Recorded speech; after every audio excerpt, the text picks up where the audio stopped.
పుదీనా, పాలకూర అండి, కొత్తిమీర, మెంతుమాకు, 10 పచ్చిమిరకాయ, బిర్యానీ మసాలాలు అండి, అన్ని నీలచి లవంగాయలు, ఆకు, సోంపు, ధనియాలు కొంచెం లైట్గా వేయించుకోవాలండి.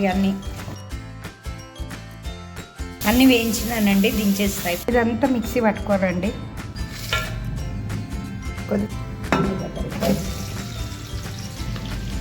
పసుపు అండి, అల్లం ఎల్లిగడ్డ అండి 1 స్పూన్నర, 2 టమాటాలు అండి, ఉప్పు అండి రుచికి సరిపడ, చికెన్ అండి వేస్తున్నాం. 1 గ్లాసు బియ్యానికి 2 గ్లాసులు నీళ్ళు పోయాలండి.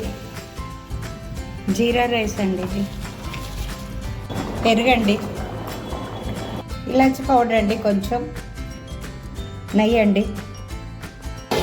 అయిందండి.